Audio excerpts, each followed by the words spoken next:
Hello बच्चों, मैं आप सभी का स्वागत करता हूं विशाल भार्गव। तो विद्युत क्षेत्र हम पढ़ रहे थे, तो हमने विद्युत क्षेत्र में कल कूलाम के बल के बारे में जानकारी प्राप्त की और प्रमुख तथ्यों के बारे में हमने डिस्कस किया।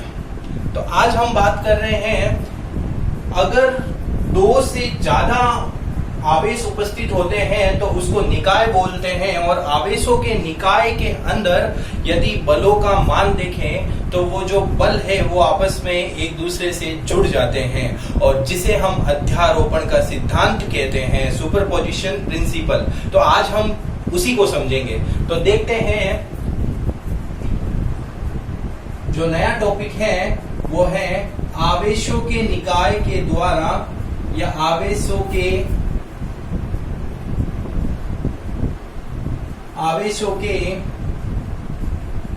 निकाय, जिसको इंग्लिश में अपन लोग बोलेंगे सिस्टम ऑफ चार्ज। तो आवेशों के निकाय के मध्य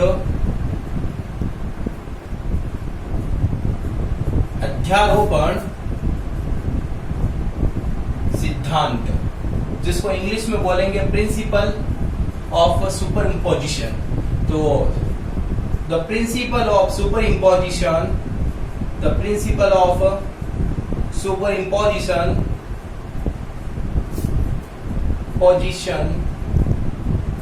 among the system of charge। तो प्यारे बच्चों, मैं आपसे ये पूछता हूं कि यहां पर मैंने among का यूज किया, बिटवीन का यूज नहीं किया, क्योंकि बिटवीन का यूज कोई भी दो व्यक्ति होते हैं और उनके बीच में मुझे यदि मनी का डिस्ट्रीब्यूशन करना है तो मैं वहां पर बिटवीन का यूज करता हूं। लेकिन वह दो से ज्यादा व्यक्ति होते हैं, बहुत सारे व्यक्ति होते हैं, तो उनके बीच में मनी का डिस्ट्रीब्यूशन करना है, तो वहां पर मैं बिटवीन का यूज नहीं कर एमंग का यूज करता हूं। तो यहाँ पर एमंग का यूज किया। चलो आगे चलते हैं। तो हम बात करते हैं समूह की, निकाय की। तो उसके लिए मुझे यहाँ पर एक ग्राफ का चित्रण करना पड़ेगा, और मैंने यहाँ पर एक आवेश Q1 मान लिया, जो भाई साहब बैठे हैं अपने मूल बिंदु से R1 दूरी पर बैठे हैं। इनके पड़ोसी भाई साहब जो है वो Q2 बैठे हैं R2 डिस्टेंस पर, और इसी प्रकार हम बात करते हैं तो Qn बैठा है, और जो Rn डिस्टेंस पर। ये जो दूरियां हैं वो क्रमशः Q1 Q2 dash dash dash Qn की जो दूरियां हैं मूल बिंदु से हैं, वो क्रमशः R1 R2 R3 dash dash dash Rn है। और एक अन्य जो कण है, आवेश कण, वो जिसका नाम मैंने दे दिया Q0, और जिसकी भी डिस्टेंस जो है वो अपनी R0 है। कहां से है R0? मूल बिंदु से, जो आपको मैंने यहाँ पर दिखाया। अब मुझे क्या करना है, इस Q0 पर कौन कौन बल लगाएगा? तो जाहिर सी बात है Q1 भी इसके ऊपर फोर्स लगाएगा, Q2 भी इसके ऊपर फोर्स लगाएगा, Q3 भी लगाएगा, और ऐसे ऐसे करते n आवेश जो है वो सभी Q0 पर क्या लगाएंगे? बल लगाएंगे, कूलाम बल। तो 1 by 1 करके हम देखेंगे। तो 1 by 1 करके हम देखते हैं, तो यही बात मैं यहाँ पर लिखता हूँ। कुछ थ्योरी है, माना मुना, वो देख लेना। क्या मानते हैं कि भाई Q1 Q2 Q3 dash dash dash Qn आवेशों का निकाय है, जिनकी दूरियां मूल बिंदु से क्रमशः R1 R2 R3 dash dash dash R0 Rn है। और फिर मैं जो लिख रहा हूं वो काम की चीज है। तो सपोज कर लेना आप इतने सक्षम हो कि इसकी बेसिक लैंग्वेज बना सकते हो। मेन जो काम की चीज है वो अपन यहाँ देखते हैं। तो देखो मेन काम की चीज, तो पहली बात अपन को लिखनी है कि Q1 के द्वारा Q0 पर लगाया गया बल भूल कैसे रहा हूं मैं आज? लगाया गया बल, the force is applied by Q1 on Q0। तो Q1 जो बाई जी है वो Q0 पे जो बल लगाएंगे तो उसका नाम मैंने दे दिया यहाँ पर F10, ठीक है। और इसको सदिश रूप में लिख दिया। तो F1 नॉट का फॉर्मूला क्या हो जाएगा, K Q1 Q2 upon R1 naught vector. अब मैंने आपको सदिश रूप दो बताए थे, आर कैप वाला भी बताया और नॉर्मल भी नहीं, आर कैप वाला भी बताया और आर सदिश वाला भी बताया। तो मैं आर सदिश वाले को ही लेके चलूंगा। तो आर सदिश के लिए यहाँ पर अपॉन में R10 क्यूब होना चाहिए और यहाँ पर R10 का वेक्टर फॉर्म आ जाएगा। इसी प्रकार यदि मैं बात करता हूँ Q2 के द्वारा, अब इंग्लिश मीडियम वाले कहेंगे सर आप क्या हिंदी मीडियम में लिखते हो, एक लाइन हमारे नाम भी हो जाए। तो चलो यहाँ पर वही लिखता हूं। तो फोर्स इज अप्लाइड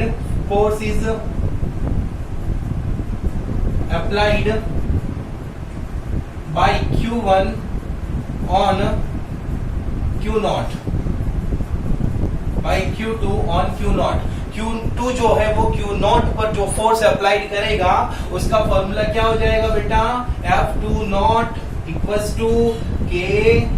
अब यहाँ पर आपने Q1 और Q0 लेना है क्योंकि Q1 और Q0 के बीच में काम चल रहा है। यहाँ पर Q2 और Q0 के बीच में चल रहा है तो नाम क्या दे दिया मैंने, KQ2 Q0 upon R2 not का होल वेक्टर। 20 नहीं है ये 2 नॉट है और यहाँ पर R2 नॉट वेक्टर। ये आपने Q2 के बारे में दे दिया और इसके जैसे इसके भाई हैं तो ऐसे ही करके अपन देखेंगे। तो भाई N के द्वारा तो QN के द्वारा Q0 पर लगाया गया फोर्स आ जाएगा और जिसको फॉर्मूला हो जाएगा FN नॉट बराबर KQN Q0 upon RN naught vector का whole cube multiplied by RN naught vector. तो इस प्रकार से हमने n अलग अलग आवेशों के द्वारा Q0 पर लगाए गए बलों का अलग अलग मान ज्ञात कर दिया। लेकिन हमने जो यहाँ पर हेडिंग डाली है अध्यारोपण का सिद्धांत, वो तो अभी मैंने लगाया ही नहीं है। तो चलो लगाते हैं अध्यारोपण का सिद्धांत। तो क्या होता है भाई जी अध्यारोपण का सिद्धांत, तो आइए चर्चा करते हैं। तो अध्यारोपण का सिद्धांत, प्रिंसिपल ऑफ सुपरपोजिशन। तो प्रिंसिपल ऑफ सुपरपोजिशन क्या होता है, पहली बात तो ये कि जो कोई सदिश राशि होती है वही अध्यारोपण के सिद्धांत के नियम को पालना करती है। तो यहाँ पर सदिश राशि बल है, तो बल जो है वो अध्यारोपण के सिद्धांतों का पालना कैसे करेगी कि जितने भी बल हैं या जितनी भी सदिश राशियां होती हैं उनके सदिश योग जो होता है वो परिणामी राशि को दर्शाता है। मैं बोलूं तो n प्रकार की जो राशियां होती हैं उन सब का सदिश योग में यदि कर लेता हूं तो वह सदिश योग उस परिणामी राशि के बराबर होता है। चूंकि यहाँ पर राशि जो है वो मेरी बल है तो यहाँ पर मैं बोल सकता हूं कि परिणामी बल का जो मान और दिशा आती है वह अन्य सभी बलों के मान व दिशा के सदिश योग के बराबर होगा। क्योंकि आप ये जानते हैं कि कोई भी सदिश राशि है उसके सदिश योग का मतलब क्या होता है, उसके परिणाम के साथ साथ उसकी दिशा को भी हम उतनी ही वैल्यू देते हैं। तो फर्क तो पड़ेगा। कैसे पड़ेगा चलो देखते हैं। यहाँ पर F1 की वैल्यू जो है वो रखते हैं यहाँ पर। तो यहाँ पर क्या हो जाएगी KQ1 Q0 upon R1 naught का whole cube R1 naught vector. इसी प्रकार ये R2 के लिए आ जाएगा और इसी प्रकार Rn के लिए आ जाएगा। तो KQN Q0 upon Rn naught vector का whole cube Rn naught vector. तो आप देख सकते हैं यहाँ पर ये चीज बनाई और अब जो मैं चीज करने वाला हूँ तो आपको वह कुछ अनकंफर्ट फील करवाएगी, बट मेरी बात को ध्यान से सुनना। अभी से वीडियो को 2 बार देख लेना। ये जो 2 मिनट का खेल है, अगर आपको ये दिमाग में समझ में आया तो समझने की कोशिश करो। आप बहुत ही बार इस चीज को फेस करेंगे और तब आपके कोई समस्या उत्पन्न नहीं होगी। 11वीं कक्षा में बकायदा आपने सिग्मा के बारे में पढ़ा होगा, उसी सिग्मा की मैं आज वापस बात कर रहा हूं। तो F का मान जो यहाँ पर F जो था ना, उस F का मान देखते हैं। तो ये F सदिश है, इसकी जो वैल्यू आएगी उसके बारे में देखते हैं अपन। तो मेरी बात को ध्यान से सुनो। क्या मुझे यहाँ पर K सब में दिख रहा है? जी हाँ, दिख रहा है। क्या मुझे यहाँ पर Q नॉट भी सब में दिख रहा है? यस, जी हाँ, दिख रहा है। चलो, तो या तो मैं K Q नॉट को बाहर ले सकता हूँ या फिर मैं अंदर ही रखता हूँ। तो चलो मैं अंदर ही रखता हूँ, बाहर नहीं लेके चलता हूँ, और मैंने यहाँ लगा दिया सिग्मा। तो मुझे K सब में दिख रहा है, चलो तो K सब में आएगा। अब मेरा ये Q1 ठीक है, यहाँ नेक्स्ट Q2, फिर Q3, फिर Q4, फिर डैश डैश डैश Qn। मतलब ये जो Q1 Q2 एक जो आवेश है वो तो परिवर्तित हो ही रहा है। पहले एक आए जुड़ेगा, फिर 2, फिर 3, फिर 4, इस प्रकार जुड़ेगा। ये वैल्यू वेरी कर रही है, इसलिए मैंने यहाँ पर लिख दिया QI। क्या लिख दिया बेटा मैंने? QI। तो QI लिख दिया। QI क्यों लिखा? क्योंकि जैसे जैसे मेरी गाड़ी चलेगी वैसे वैसे इसका मान भी 1, 2, 3, 4 बढ़ता जाएगा। चलो आगे कौन है? Q not. सब में Q नॉट ही आएगा, भले Q2 है, भले कोई भी है, Q नॉट ही आएगा। तो यहाँ पर मैंने लिख दिया Q नॉट। अब बात करते हैं यहाँ पर, तो यहाँ R1 नॉट है, फिर R2 नॉट है, फिर R3 नॉट है, फिर R4 नॉट है, फिर Rn नॉट है। तो यहाँ पर क्या लिख दूंगा मैं? RI नॉट, और होल अपॉन में क्या हो जाएगा? यही प्रोसेस RI नॉट का होल क्यूब। और ये जो है वो मेरे फोर्स को शो ऑफ करता है। तो ये सिग्मा, देखो फॉर्मूला बड़ा लिखा है मैंने ताकि आपको दिमाग में आसानी से घुसे। तो यह है फॉर्मूला, और I का जो मान है वो I की वैल्यू 1 से शुरू होती है, 0 से मत कर लेना।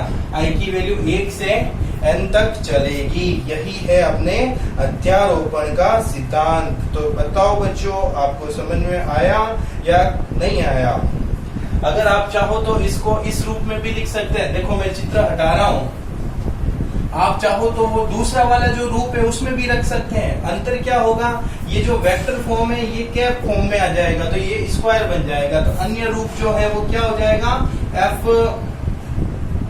Vector equals to sigma I की वैल्यू 0 से n K QI Q naught upon R vector I not का स्क्वायर, और साथ में R I O का I नॉट का कैप ले लिया। तो ये भी सही है, ये भी सही है। जो आपको समझ में आए वही बेस्ट है। तो आप स्क्रीनशॉट लेना चाहे तो ले सकते हैं। चलो, तो ये हमने अध्यारोपण का सिद्धांत पढ़ा। देखो जहां जहां हमें सदिश राशियों से पाला पड़ेगा वहां वहां हमारा अध्यारोपण के सिद्धांत से भी पाला पड़ेगा। तो थोड़ा सा इसको समझ के साथ चलना, बाकी सबका कंसेप्ट सेम ही है। हो सकता है कि भाई आपको थोड़ा टफ लगा ये, बट मेरे हिसाब से इससे सिंपल तो कोई टॉपिक है ही नहीं जो अपने इस चैप्टर में आता है। तो हमने गुलाम बल के बारे में देखा। तो आप बताओ मुझे यहाँ पर कि गुलाम बल के लिए आपको कोई समस्या है क्या? बताओ।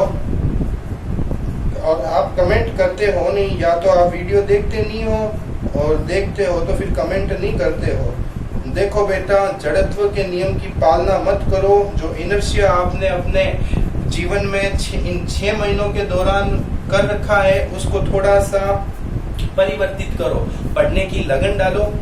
अभी नहीं पढ़ोगे तो फिर कब पढ़ोगे?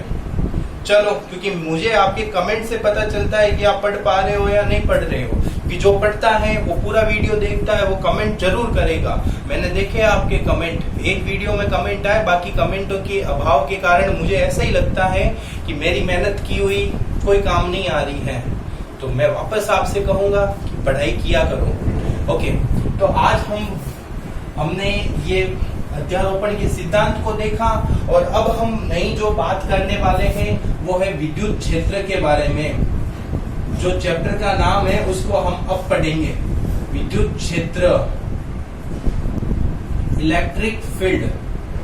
क्या होता है विद्युत क्षेत्र, इलेक्ट्रिक फील्ड? आइए देखते हैं।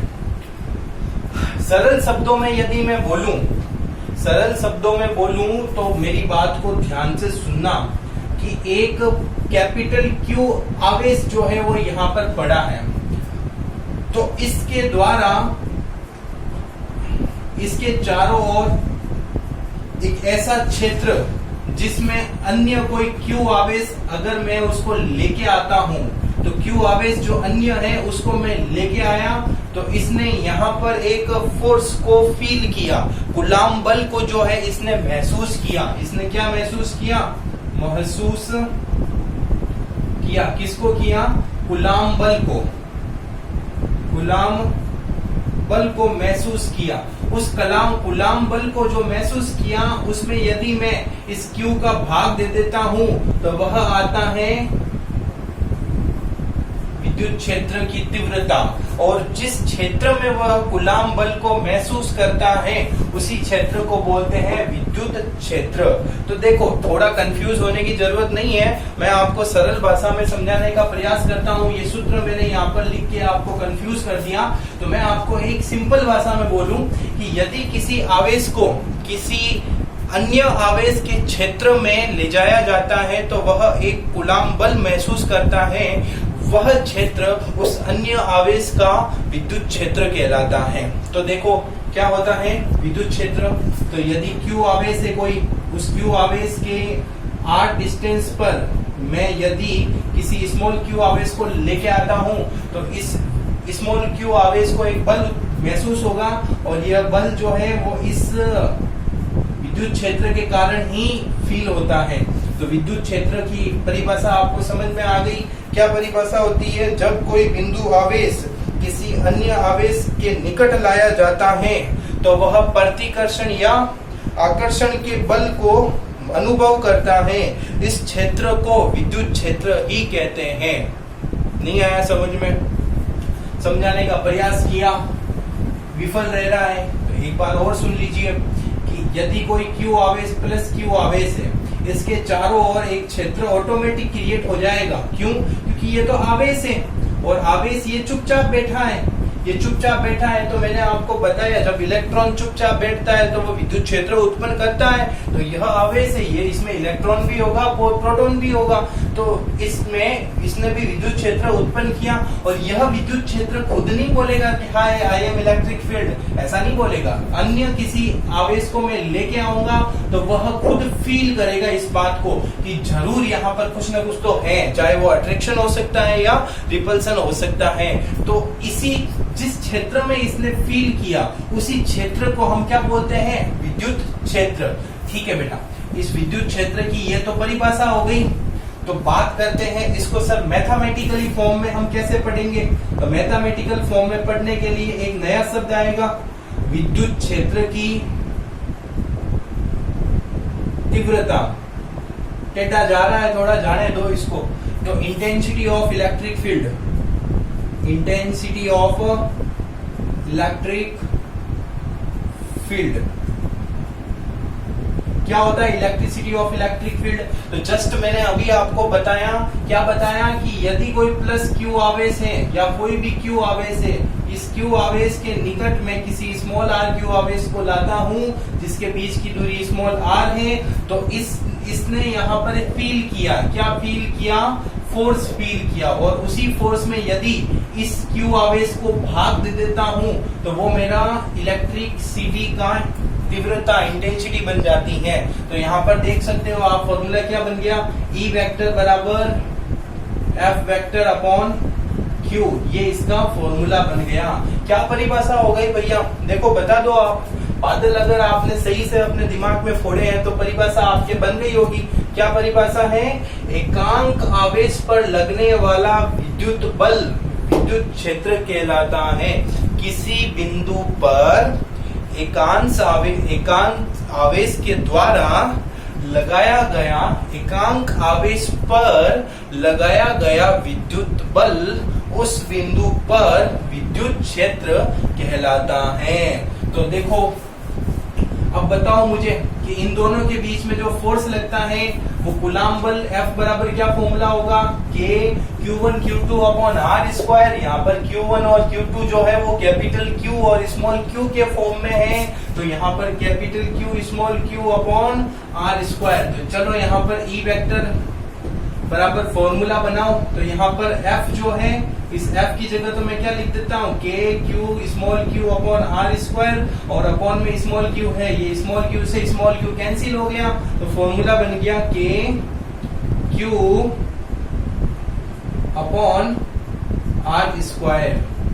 ठीक है, मैंने देखो मेरी बात को ध्यान से सुनना। आप कहेंगे सर क्या आपने पहले तो यहाँ वेक्टर किया, यहाँ पर हटा दिया, ये क्या बात हुई? तो मैं कहूंगा देखो आपने यहाँ पर जो फोर्स लिया है वो फोर्स अदिश रूप में लिया है। तो अदिश रूप में इस फोर्स को लिया और नीचे अदिश है, तो अदिश का अदिश में भाग दोगे तो सदिश कहाँ से बनेगा? अदिश ही तो बनेगा। तो गुरुजी सदिश बनाओ इसको। तो चलो मैं बनाता हूँ सदिश इसको। तो इसका सदिश रूप, किसका सदिश रूप? सदिश रूप के बारे में तो वैसे मैं बाद में चर्चा करूंगा, लेकिन आपकी जिज्ञासा को शांत करने के लिए मैं यहाँ पर एक सरल शब्दों में सदिश रूप बता देता हूँ। विद्युत क्षेत्र की तीव्रता का सदिश रूप ई वेक्टर, ई वेक्टर कैसे होगा? के क्यू अपॉन आर वेक्टर का होल स्क्वायर और साथ में आर कैप आ गया। बस ये सदिश रूप है। कैसे आया ये? बेटा करना क्या था, कुछ भी तो नहीं करना था। यहाँ पर आर वेक्टर का स्क्वायर कर लेते और साथ में आर कैप लिख देते, क्यू से क्यू कट जाता, बचा हुआ यहाँ आ जाता, यही तो था। या फिर इसको अब मैं और किस रूप में लिख सकता हूँ, आप बहुत अच्छे से जानते हो, K Q R vector upon R vector का स्क्वायर या क्यूब, क्यूब होगा। क्यों क्यूब होगा? क्योंकि मैंने ऊपर भी तो मल्टीप्लाई किया है तो नीचे भी मल्टीप्लाई होगा। ठीक है, तो यहाँ पर ये विद्युत क्षेत्र की तीव्रता आ गई, जिसका फॉर्मूला ये वेरी वेरी इंपॉर्टेंट फॉर्मूला है और एक ये वेरी वेरी इंपॉर्टेंट फॉर्मूला है। चलो कुछ बात और करते हैं, जैसे कि बात करें मात्रक की। तो क्या मात्रक होता है सर? तो इसका मात्रक आप देख सकते हैं, ऊपर कौन बैठा है? ऊपर फोर्स बैठा है, जिसका मात्रक क्या होता है? न्यूटन होता है। नीचे कौन बैठा है? आवेश बैठा है, जिसका मात्रक क्या होता है? कूलाम होता है। तो इसको अपन न्यूटन पर कूलाम के रूप में इसका मात्रक देख सकते हैं। गुरुजी ये कौन सा मात्रक है? ये तो ऐसा ही मात्रक है। तो ऐसा ही मात्रक से ही हमें काम है। तो आप इतना महान हो तो आप बीमा भी बताते चलो, तो मैंने कहा कोई दिक्कत नहीं है, बीमा तो मेरे दाएं हाथ का खेल है। और मैं क्या, आप भी बना दोगे बीमा? कुछ मेरे साथ प्रैक्टिस करते चलना। देखो भैया ऊपर कौन है? न्यूटन भाई साहब विराजमान है। ठीक है, इस न्यूटन को मैं कैसे लिख सकता हूँ? वही F बराबर ma वाले सूत्र से। तो ये न्यूटन जो होता है वो kg into metre upon second square के रूप में लिख सकता हूँ। कूलाम को कैसे लिख सकता हूँ? वही फॉर्मूला I बराबर Q अपॉन T वाले फॉर्मूले से। तो Q बराबर IT हो जाएगा, मतलब एम्पियर इंटू सेकेंड। तो कूलाम को मैं कैसे लिखूंगा? एम्पियर इंटू सेकेंड के रूप में लिख दूंगा। तो चलो यहाँ दिखते हैं। तो बीमा जो बनानी है उसके लिए अपन क्या करेंगे? यहाँ पर न्यूटन की जगह KG into metre upon second square और कूलाम की जगह एम्पियर इंटू सेकेंड।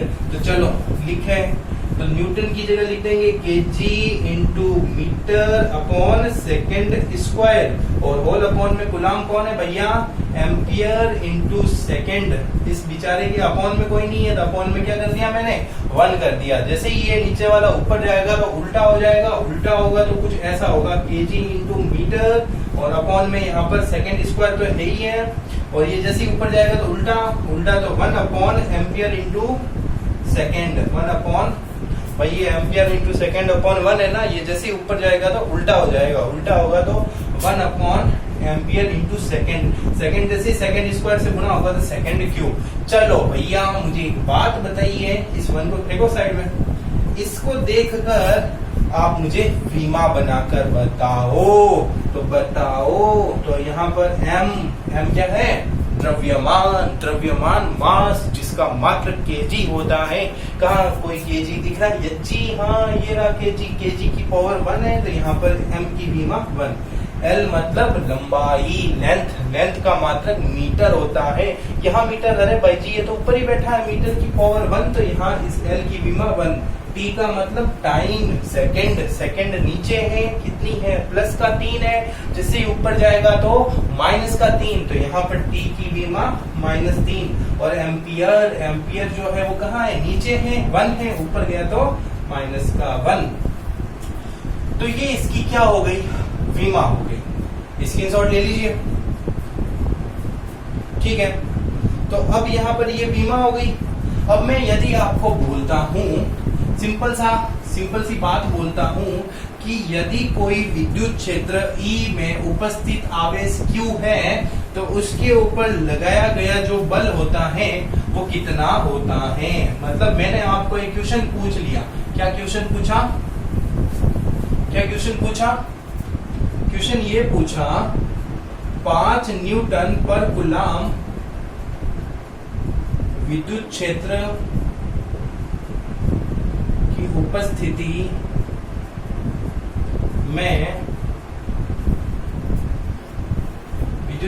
उपस्थिति में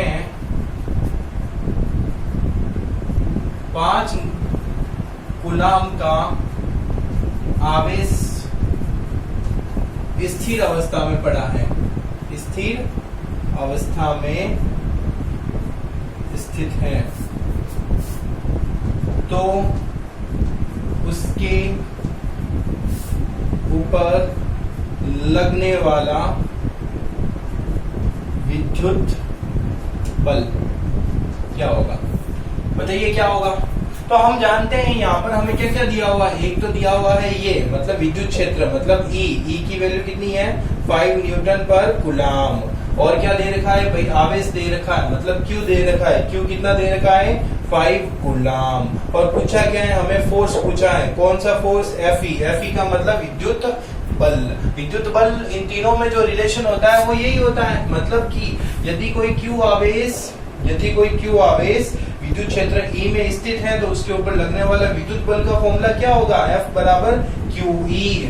वीडियो को पॉज कर लो और 4 बार बोल दो F बराबर QE, F बराबर QE, F बराबर QE। ऐसे 5 बार बोल दो, फिर फटाक से इसको सोल्व कर दो। Q की वैल्यू जो है वो कितनी है आपकी 5 कूलम इनटू E कितना है विद्युत क्षेत्र 5 न्यूटन अपॉन कूलम। अरे भाई जी ये कूलम से कूलम तो क्या हो गया? कैंसिल। 5 को 5 से गुणा किया तो 25 न्यूटन। तो कितना विद्युत बल लगेगा उसके ऊपर? 25 न्यूटन का बल लगेगा।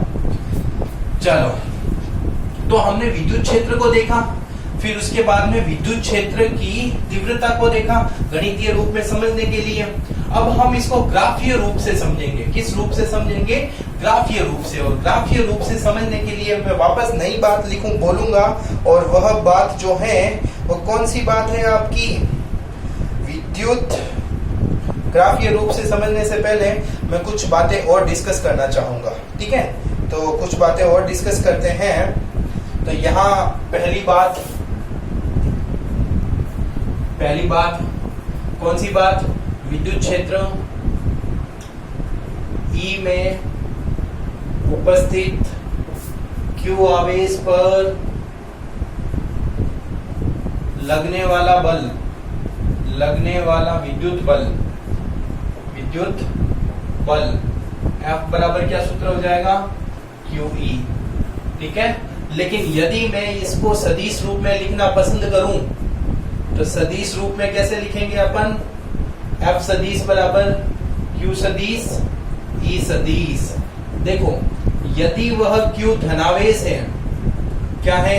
धनावेश, तो कोई समस्या नहीं है। मतलब F बराबर प्लस Q E वेक्टर मतलब विद्युत बल की दिशा और विद्युत क्षेत्र की दिशा समान होगी। कहने का मतलब यदि कोई विद्युत क्षेत्र इस प्रकार से बनाया हुआ है और उसमें कोई प्लस Q आवेश लगा हुआ है तो वह प्लस Q आवेश है उसके ऊपर विद्युत बल लगेगा जिसकी दिशा भी ऐसी होगी, मतलब विद्युत क्षेत्र के समान दिशा होगी। लेकिन यदि मैं बोलता हूं कि Q जो है वो ऋणावेश है, नेगेटिव आवेश चार्ज है, तो उसके ऊपर नेगेटिव चार्ज है तो F बराबर फॉर्मूला Q की जगह माइनस Q E वेक्टर हो जाएगा। आप देख सकते हैं यहाँ पर विद्युत क्षेत्र की दिशा जो है उसके आगे माइनस लगा दिया, मतलब कि विद्युत क्षेत्र की दिशा कुछ इस प्रकार है तो उसके अंदर माइनस Q आवेश रखा हुआ है तो उसके ऊपर जो बल लगेगा वो बल जो है वो विपरीत दिशा में लगेगा। ये विपरीत दिशा कौन बता रहा है? ये माइनस बता रहा है। तो यह एक नियम है, थोड़ा ध्यान रखना। ओके चलो अब दूसरी बात जो है इसको साफ कर लूं, ठीक है? दूसरी दूसरी बात जो है वो किसी बिंदु आवेश के कारण उत्पन्न विद्युत क्षेत्र की तीव्रता बतानी है आपको। तो चलो हेडिंग डाल देते हैं। इस जो गई थी बात उसके अंदर आपने क्या लिखा, if charge Q is placed in presence of electric field then electric force. ठीक है, दूसरी बात, बिंदु आवेश के कारण विद्युत क्षेत्र की तीव्रता, इंग्लिश में इसको क्या बोलेंगे, यही बोलेंगे, क्या बोलेंगे बताओ, intensity of electric field due two point charge. चलो बच्चों, यहाँ पर कोई पॉइंट चार्ज के कारण इलेक्ट्रिक फील्ड को हम देखते हैं इंटेंसिटी। मैंने वैसे आपको ये बात बता दी है, लेकिन यहाँ पर सिलेबस के अकॉर्डिंग चल रहा हूं, तो चलो एक बार और बता देता हूं फटाक से। तो देखते हैं प्लस Q चार्ज। अगर Q चार्ज यहाँ पर अपने चारों ओर एक क्षेत्र का निर्माण करता है जिसको विद्युत क्षेत्र कहते हैं, जिसको हमें फाइंड आउट करना है। तो Q चार्ज से स्मॉल r दूरी पर यदि मैं कोई अन्य स्मॉल Q चार्ज लेके आता हूं तो इसके ऊपर जो फोर्स फील होगा और वो फोर्स जो लगेगा, तो स्मॉल Q पर जो विद्युत बल लगेगा उसका फॉर्मूला क्या होगा, F बराबर K capital Q small Q upon R square. ये फॉर्मूला क्यों लगा, क्योंकि यहाँ पर कैपिटल Q के स्मॉल r दूरी पर स्मॉल Q स्थित है, जिस पर विद्युत बल लगेगा तो इसके कारण ही तो लगेगा, तो ये लिख दिया। तो यहीं पर मैं ये बोलता हूं विद्युत क्षेत्र की तीव्रता, उसके कंसेप्ट हमने देखा था। उसका कंसेप्ट क्या होता है विद्युत क्षेत्र की तीव्रता का, E बराबर F अपॉन Q, यही देखा था ना आपने। तो E बराबर फॉर्मूला F की जगह आपने क्या लिख दिया यहाँ पर, K capital Q small Q upon R square, और अपॉन में कौन है भैया, स्मॉल Q है। क्यों है स्मॉल Q, क्योंकि मैं स्मॉल Q को ही तो लेके आया हूँ, इसके कारण यही तो अपना बिंदु आवेश है, यह है बिंदु आवेश पॉइंट चार्ज, और इसके कारण जो स्मॉल r दूरी पर स्थित यहाँ पर E है ना, वो ज्ञात करना है इस बिंदु पर। और इस E को ज्ञात करने के लिए मैंने एक्सपेरिमेंट किया और स्मॉल Q को मैं लेके आया यहाँ पर। तो यहाँ पर लाया तो ये कह रहा उड़ी बाबा, यहाँ तो मैं कुछ फील कर रहा हूँ, मतलब अट्रैक्शन या रिपल्सन को फील कर रहा हूँ, इसलिए मैंने इसको पकड़ के यहाँ लाया और इसको बोला चल तू फील कर रहा है तो बता क्या फील कर रहा है। गुलाम भाई साहब आए दौड़ते हो, उन्होंने कहा रुको भाई ये बल फील कर रहा है जिसका फॉर्मूला कुछ ऐसा होता है। विद्युत क्षेत्र की तीव्रता को बुलाया और बोला कि E बराबर क्या होता है भाई, उसने बोला F अपॉन Q होता है, क्योंकि इसने इसकी परिभाषा दी थी। F का मान मैंने यहाँ पुटअप किया, Q से Q काटा तो अरे E मिल गया। क्या मिल गया, E मिल गया, E मिला, बोला E बराबर के Q अपॉन R स्क्वायर। ये E क्या है, इस बिंदु आवेश के कारण उत्पन्न विद्युत क्षेत्र की तीव्रता का सूत्र है। तो वापस बोलो E क्या है, विद्युत क्षेत्र की तीव्रता का सूत्र है। लेकिन किसकी विद्युत क्षेत्र की तीव्रता, बिंदु आवेश। कौन बिंदु आवेश, पॉइंट चार्ज कौन सा है भैया, ये कैपिटल Q है। ठीक है, अगर मैं इसी को सदिश रूप में लिखना पसंद करूं तो बताओ आप सदिश रूप में कैसे लिखोगे। तो सदिश रूप में लिखोगे E वेक्टर बराबर KQ अपॉन R वेक्टर का होल स्क्वायर और R कैप, ऐसे लिख दो। दूसरा तरीका क्या, दूसरा तरीका आप बच्चों बहुत इंटेलिजेंट हो, आप बता दिया करो ना, KQ R वेक्टर का होल क्यूब और मल्टीप्लाई में R वेक्टर। मेरा क्वेश्चन आपके सामने बताओ ये है कि यहाँ स्क्वायर लिखा और यहाँ क्यूब क्या लिखा, तो बोलूंगा यहाँ तो मैंने ऊपर कोई परिणाम से गुणा किया ही नहीं, ऊपर नहीं किया तो नीचे क्यों करूं। लेकिन यहाँ ऊपर मैंने परिणाम से गुणा किया है तो नीचे भी मुझे करना पड़ेगा, तो नीचे करूंगा तो क्यूब हो जाएगा। तो बोलेंगे सर आपने गुणा तो ऊपर किया है यहाँ पर आर कैप का, लेकिन ये आर कैप जो है वो क्या है, तो मैं बोलूंगा आर कैप क्या है, एकांक सदिश है, एकांक सदिश की परिभाषा। चलो, तो ये है अपना बिंदु आवेश के कारण विद्युत क्षेत्र की तीव्रता। अब मेरा क्वेश्चन आपके समक्ष ये है, मुझे यहाँ पर दो ग्राफ बताने हैं, तो मैं यहाँ थोड़ी जगह कर लेता हूँ और इस फॉर्मूले को थोड़ा यहाँ लिख देता हूँ, और मुझे यहाँ पर दो ग्राफ बनाने हैं। चलो फटाक से, कैसे, फटाक से मुझे ये ग्राफ बना के बताओ कि क्या होगा ये ग्राफ। मेरे हिसाब से आपने बना लिया होगा, और आपने नहीं बनाया है तो आपके ध्यान में, आपके एकाग्रता में कमी है। तो आपको एकलव्य बनना चाहिए। एकलव्य जानते हो कौन है? वो गूगल पे सर्च करना एकलव्य कौन है तो बताएं, पता चलेगा। चलो मुझे ये बताओ, ई जो है ई और 1/r² के बीच में कैसा ग्राफ बनता है? तो ई और 1/r² के बीच में ग्राफ देखा है तो देखो मुझे ई और 1/r² ये ना, बाकी जो बचा है उसको हटा दो। हटाओगे तो आपको पता चलेगा। जो भी बचा हुआ है उस सबको हटाओ, मतलब नहीं है मुझे, मतलब मुझे जिसके बीच में ग्राफ बनाना है उसी से है।